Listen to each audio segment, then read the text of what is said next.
ರಾಯಚೂರಿನಲ್ಲಿ ಪಿಡಿಒ ಪರೀಕ್ಷಾರ್ಥಿಗಳ ವಿರುದ್ಧ ಎಫ್ಐಆರ್ ದಾಖಲಾಗಿದೆ. ಪೇಪರ್ ಲೀಕ್ ಆರೋಪಿಸಿ ಪರೀಕ್ಷೆ ಬಹಿಷ್ಕರಿಸಿದ್ದ ಪರೀಕ್ಷಾರ್ಥಿಗಳ ವಿರುದ್ಧ ಎಫ್ಐಆರ್ ದಾಖಲಾಗಿರುವಂಥದ್ದು. ಸಿಂಧನೂರಿನ ಸರ್ಕಾರಿ ಪದವಿ ಕಾಲೇಜು ಪರೀಕ್ಷಾ ಕೇಂದ್ರದಲ್ಲಿ ಈ ಒಂದು ಘಟನೆ ನಡೆದಿದೆ. ಪರೀಕ್ಷಾ ಮೇಲ್ವಿಚಾರಕ ಬಸವರಾಜ್ ತಡಕಲ್ರಿಂದ ದೂರು ದಾಖಲಾಗಿರುವಂಥದ್ದು. ಇನ್ನು ಪ್ರಶ್ನೆ ಪತ್ರಿಕೆ ಲೀಕ್ ಆಗಿದೆ ಅಂತ ತಪ್ಪಾಗಿ ಭಾವಿಸಿ ಗೊಂದಲ ಸೃಷ್ಟಿಸಿರುವ ಆರೋಪ ಕೂಡ ಕೇಳಿ ಬಂದಿದ್ದು, ಈಗ 12 ಜನ ಹಾಗೂ ಇತರೆ ಪಿಡಿಒ ಪರೀಕ್ಷಾರ್ಥಿಗಳ ವಿರುದ್ಧ ಈ ಒಂದು ಎಫ್ಐಆರ್ ದಾಖಲಾಗಿದೆ. ಪಿಡಿಒ ಹುದ್ದೆ ಪರೀಕ್ಷೆಯಲ್ಲಿ ಅಕ್ರಮ ಹಾಗೆ ಪೇಪರ್ ಲೀಕ್ ಆರೋಪಿಸಿ ಪರೀಕ್ಷೆಯನ್ನ ಬಹಿಷ್ಕರಿಸಿದ್ದಂತಹ ಘಟನೆ ರಾಯಚೂರಿನ ಸಿಂಧನೂರಿನ ಸರ್ಕಾರಿ ಪದವಿ ಕಾಲೇಜಿನ ಪರೀಕ್ಷಾ ಕೇಂದ್ರದಲ್ಲಿ ನಡೆದಿತ್ತು.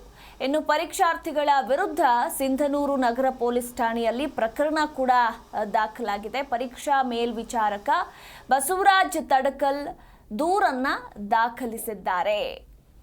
ಪ್ರಶ್ನೆ ಪತ್ರಿಕೆ ಲೀಕ್ ಆಗಿದೆ ಅಂತ ತಪ್ಪಾಗಿ ಭಾವಿಸಿ ಸುಮ್ಮನೆ ಗೊಂದಲವನ್ನ ಸೃಷ್ಟಿಸಿದ್ರು ಅಂತ ಪರೀಕ್ಷಾ ಮೇಲ್ವಿಚಾರಕ ಬಸವರಾಜ್ ತಡಕಲ್ ದೂರನ್ನ ದಾಖಲಿಸಿದ್ದಾರೆ. ಹೀಗಾಗಿ ಪಿಡಿಒ ಪರೀಕ್ಷಾರ್ಥಿಗಳ ವಿರುದ್ಧ ಎಫ್ಐಆರ್ ದಾಖಲಾಗಿರುವಂಥದ್ದು.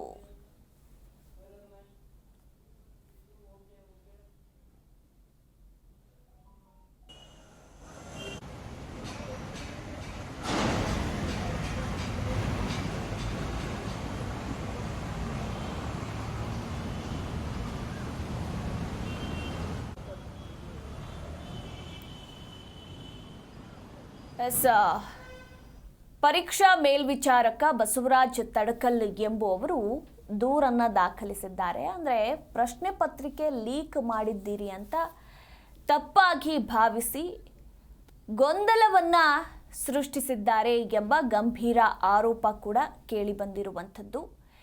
ಈ ಕುರಿತಾಗಿ ನಮ್ಮ ಪ್ರತಿನಿಧಿ ಅನಿಲ್ ಕುಮಾರ್ ಇನ್ನೂ ಹೆಚ್ಚಿನ ಮಾಹಿತಿಯನ್ನ ನೀಡಲಿದ್ದಾರೆ. ಅನಿಲ್, ರಾಯಚೂರಿನಲ್ಲಿ ಪಿಡಿಒ ಪರೀಕ್ಷಾರ್ಥಿಗಳ ವಿರುದ್ಧ ಈಗ ಎಫ್ಐಆರ್ ದಾಖಲಾಗಿದೆ. ಎಷ್ಟು ಜನರ ವಿರುದ್ಧ ದಾಖಲಾಗಿರುವಂತಹ ಎಫ್ಐಆರ್ ಇದು?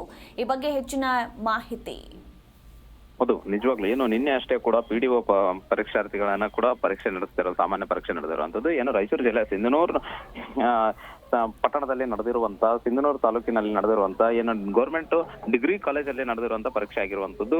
ಆದ್ರೆ ಏನು ಒಂದು 5ನೇ ಕೊಠಡಿಯಲ್ಲಿ ಮಾತ್ರ ಆ ಕೊಠಡಿಯಲ್ಲಿ 24 ಅಭ್ಯರ್ಥಿಗಳು ಪರೀಕ್ಷೆ ಬರಬೇಕಾಗಿತ್ತು. ಆದ್ರೆ 12 ವಿದ್ಯಾರ್ಥಿಗಳಿಗೆ ಮಾತ್ರ ಒಂದು ಪ್ರಶ್ನೆ ಪತ್ರಿಕೆಯನ್ನು ನೀಡಿರುವಂತದ್ದು. ಅದು 12 ನೀಡಿರುವಂತ ಹಿನ್ನೆಲೆಯಲ್ಲಿ ಇನ್ನು 12 ಜನರಿಗೆ ಸಿಕ್ಕಿಲ್ಲದ ಕಾರಣದಿಂದಾಗಿ ಎಲ್ಲಾ ವಿದ್ಯಾರ್ಥಿಗಳನ್ನು ಅಲ್ಲಿರುವಂತ ಜನರು ಮತ್ತೆ ಎಲ್ಲಿರುವಂತ ಏನು ಪರೀಕ್ಷಾರ್ಥಿಗಳು ಪ್ರತಿಭಟನೆಗೆ ಇಳಿದಿರುವಂತದ್ದು. ರಸ್ತೆ ತಡೆದು ಕೂಡ ಸಿಂಧನೂರಿನಲ್ಲಿ ಪ್ರತಿಭಟನೆ ಮಾಡಿ ಸಾಕಷ್ಟು ಗೊಂದಲಕ್ಕೀಡಾಗಿರುವಂತದ್ದು. ಅಲ್ಲಿರುವಂತ ಎಸಿ ಮತ್ತೆ ಹೇಳ್ತಾ ಇರುವಂತದ್ದು ಏನಂತಂದ್ರೆ ನೇರವಾಗಿ ಏನು 12 ಜನರಿಗೆ ಪ್ರಶ್ನೆ ಪತ್ರಿಕೆಗಳನ್ನು ಕೆಲವು ಹೊತ್ತು ಸಮಯ ಬೇಕಾಗಿತ್ತು. ಯಾಕಂತಂದ್ರೆ ಅಲ್ಲಿ ಸಿಬ್ಬಂದಿಗಳು ಎಡವಟ್ಟಿನಿಂದಾಗಿ ಆಗಿರುವಂತದ್ದು. ಆದ್ರೆ ಇಲ್ಲಿ ಯಾವುದೋ ಕಾರಣಕ್ಕೆ ಪ್ರಚೋದನೆ ಮಾಡಿ ಅವರನ್ನು ವಿದ್ಯಾರ್ಥಿಗಳನ್ನು ಹೊರ ಕರೆದುಕೊಂಡು ಬಂದು ಇದು ಒಂದು ಪ್ರತಿಭಟನೆಗೆ ಇಳಿದಿರುವಂತದ್ದು ಸಾಕಷ್ಟು ವಿದ್ಯಾರ್ಥಿಗಳಿಗೂ ಕೂಡ ಒಂದು ರೀತಿಯಾಗಿ ತೊಂದರೆ ಆಗಿದೆ. ಇದರಿಂದಾಗಿ ಸಾಕಷ್ಟು ಏನು ಅಲ್ಲಿ ಗೊಂದಲ ಸೃಷ್ಟಿ ಹಿನ್ನೆಲೆಯಲ್ಲಿ ಅಲ್ಲಿರುವಂತ ಜನರ ಮೇಲೆ ಮತ್ತೆ ಅಲ್ಲಿರುವಂತ ವಿದ್ಯಾರ್ಥಿಗಳ ಮೇಲೆ ಕನಿಷ್ಠ 20 ಜನರ ಮೇಲೆ ಕೂಡ ಏನು ಸಿಂಧನೂರು ಟೌನ್ ಪೊಲೀಸ್ ಠಾಣೆಯಲ್ಲಿ ಕೂಡ ಪ್ರಕರಣ ದಾಖಲಾಗಿರುವಂತದ್ದು.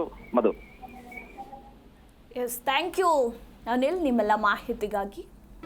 ಜಿ ಕನ್ನಡ ನ್ಯೂಸ್ ಈಗ ನಿಮ್ಮ ಮನೆಯಲ್ಲೇ ನೋಡಿ. ಎಲ್ಲ ಕೇಬಲ್ಗಳಲ್ಲಿ ಈಗ ಲಭ್ಯ. ನಿಮ್ಮ ನೆಚ್ಚಿನ ಜಿ ಕನ್ನಡ ನ್ಯೂಸ್ ಈಗ ಸನ್ ಡೈರೆಕ್ಟ್ ನಲ್ಲಿ number 292, Tata play number 1664, Jio TV number 1334, NXT digital number 30, in cable number 30, city networks 51, U digital number 162, GTPL number 17, Rockline telecommunications number 42, Shri Basaveshwara cable number 168, rural cable network 60, Vinayaka digital 57, Abhishek cable 821, city channel 53, Siddeshwara cable network 57, V4 digital Infotech 628, Surya digital networks 53, Gajanan digital number 836, Malnad infotech private limited number 56, Metrocast number 830, victory digital number 167ರಲ್ಲಿ ನೋಡಿ ಆನಂದಿಸಿ.